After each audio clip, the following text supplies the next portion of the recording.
गुरुजी, मतदाता सूची रिवीजन चल रहा है। बीएलओ आपके पास फॉर्म देने आए थे। ऐसे तो हमारा एरिया में जो बीएलओ है वो तो नहीं आए थे, क्योंकि दूसरा आदमी के द्वारा मुझे प्राप्त किया था। क्या कठिनाई हो रही है इसको भरने में? देखिए, एक चीज़ ये जो प्रपत्र जो मिला है, जो प्रारूप क्या कहते हैं गणना प्रपत्र जो मिला हुआ है, उसमें मैं देखा कि हमारा चुनाव आयोग, भारत के जो इलेक्शन कमीशन ऑफ इंडिया, संविधान में अगर देखा जाएगा तो उनका चुनाव को संचालित करना या मतदाता को रिवाइज करना उनके काम दिए हुआ है। बाबा साहब का जो संविधान है उनके अनुसार ये काम है। बिहार में चुनाव होने जा रहा है। अब बात है कि चुनाव आयोग में जो प्रारूप हो, बेचारे हमारे जो शिक्षक होते हैं उनको बीएलओ के द्वारा, जो आम जो मतदाता है उनके द्वारा जो प्रोफार्मा को जो पहुँचा रहे हैं, बेचारा एक दो शिक्षक का काम छोड़ के इसी काम में लगा हुआ है। उनको क्षेत्रों में अलग अलग मतदाता उन्हें बनाए हुए हैं, उसमें पहुँचाना है। एक तो ये काम है बहुत भारी काम, जबकि उनको स्कूल का काम करना चाहिए था, बच्चा लोगों को सिखाना पढ़न पढ़न का काम करना चाहिए था। दूसरा ये है कि चुनाव आयोग जो 11 दस्तावेज पूछ रहे हैं या मुझे से भी पूछ रहे हैं, उसमें 9th जो कागज़ है वो पूछ रहे हैं राष्ट्रीय नागरिक रजिस्ट्रार का। जबकि बिहार में हाल ही के दिनों में हम यहाँ एनआरसी का कोई शब्द ही नहीं सुना।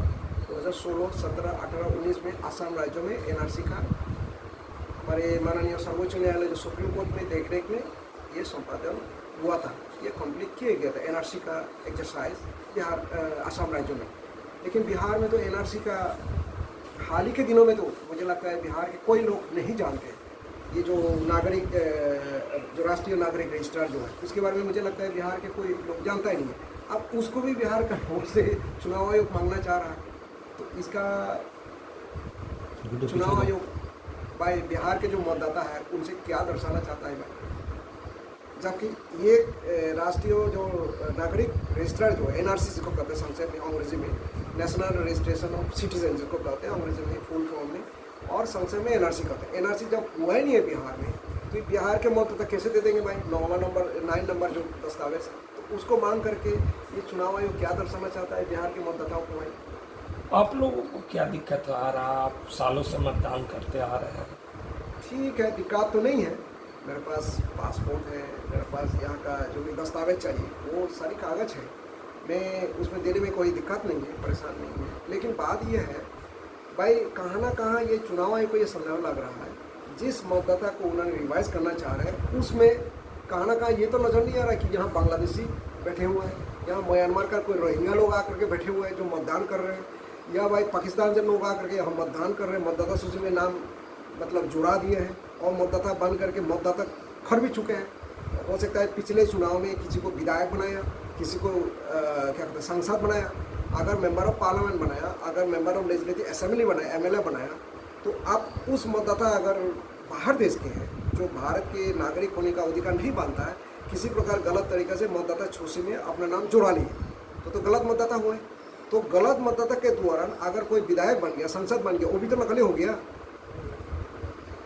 5 साल पहले जो चुनाव हुए, अगर उस मतदाता सूची में रोहिंग्या आकर के अपना नाम जुड़ा लिए, बांग्लादेश का लोग आकर के नाम जुड़वा लिए, पाकिस्तान से अफगानिस्तान से लोग आकर के नाम जुड़वा लिए, जो नकली ढंग से करवा लिए, तो उसी मतदान के दौरान जो संसद बना, जो विधायक बना बिहार राज्यों से, क्या उसको साई मतदान के द्वारा बना है?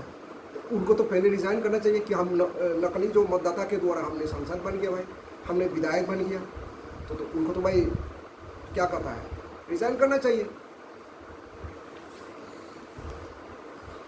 गुरुजी, जैसे कि 11 दस्तावेज मांगे जा रहे हैं और तुरंत जमा करना है, तो उसमें कहाँ परेशानी बुद्धिस्टों को आ रही है?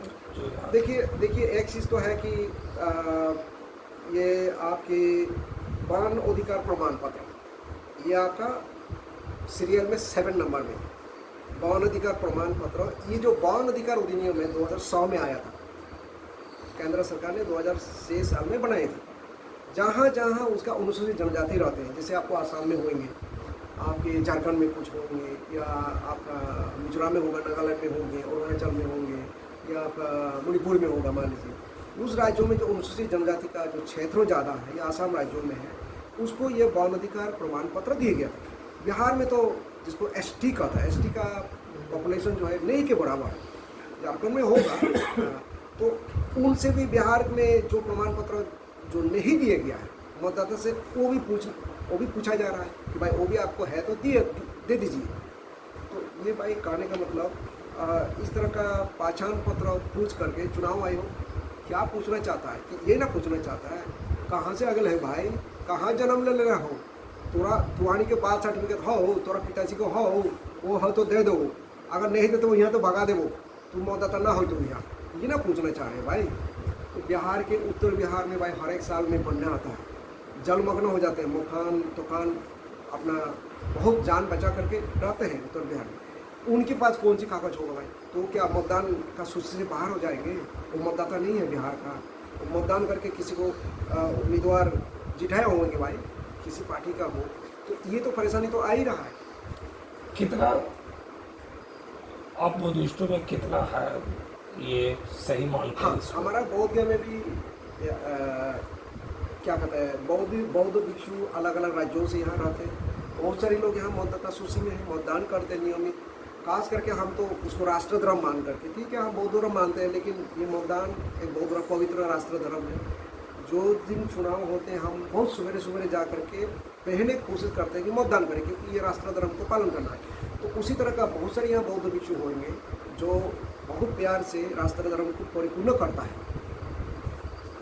कितना इसको सही मानते हैं आप लोग? मैं तो ये कहूँगा कि 11 जो कागजात पूछ रहे हैं चुनाव आयोग भाई, जैसे नंबर 6 में कि मौन अधिकार प्रमाण पत्र पूछ रहे हैं जो बिहार का मतदाताओं को दिया ही नहीं गया है, और यहाँ 9 नंबर में जो राष्ट्रीय नागरिक रजिस्ट्रार का जो जिसको NRC जो आसाम में हुआ है उसको पूछ रहे हैं। तो ये पूछ करके भाई क्या दर्शाना चाहता है भाई, मतदाताओं को क्या बताना चाहता है ये चुनाव आयोग, यही सबसे बड़ा प्रश्न है।